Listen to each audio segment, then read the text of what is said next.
Hello everybody and welcome to another mystery box function challenge. In the purple box there is some mystery math and your challenge is to figure out what it is.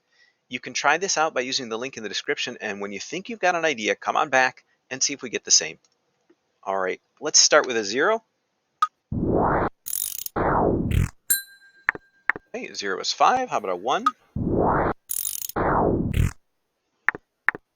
1 is already off the graph at 15. Let's go back. How about a -1? Oh, -1 is 1 2/3. Okay, how about a -2? Oh, goodness, so 0.5 repeating. How about a -3?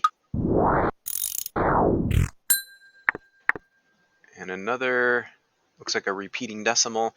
And it looks like we're getting closer and closer to that y-axis. Let's go way out there, -9. Really, really close, but not quite there. So that looks like an asymptote. And you know what I'm getting from the shape I'm seeing so far, I'm thinking exponential. So those exponential functions have these long tails to the left, and then they zoom up really quickly after they cross the y-axis. So I think I'm going to go back to generate some numbers here. For 0, we got 5. For 1, we got 15. I'm going to put in 1 again just to stack the numbers in the chart. There's 15. What do we get for 2? And I know these won't be on the chart, but it'll be useful to just look at the numbers. Okay, so what I'm doing here is I'm just wanting to look at the numbers to see by how much they're being multiplied each step.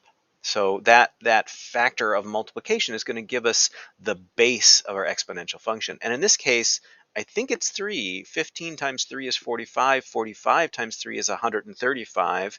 And if we look at 0, 5 times 3 is 15. So it's going up, it's being multiplied by 3 each step. What that means is the base of our function is 3 to the x.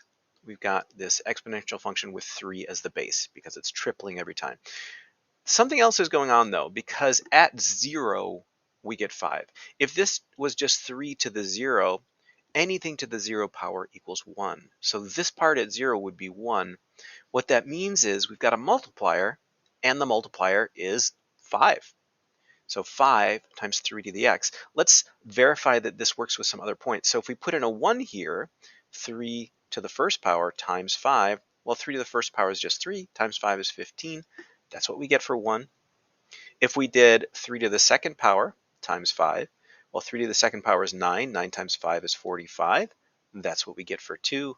Let's try a -1. So that would be 5 times 3 to the -1. And 3 to the -1 is 1/3. So that'd be 5 times 1/3, or 5/3. And that is 1 2/3. So I'm satisfied we've got it here. Let's go ahead and look. Yeah, there it is, 5 times 3 to the x, and let's graph that as well. Very steep exponential curve. The 3 as the base plus that multiplier of 5 makes it shoot up really, really quickly. Well, how did that go for you? Did you see exponential? Let me know. Thanks, everybody.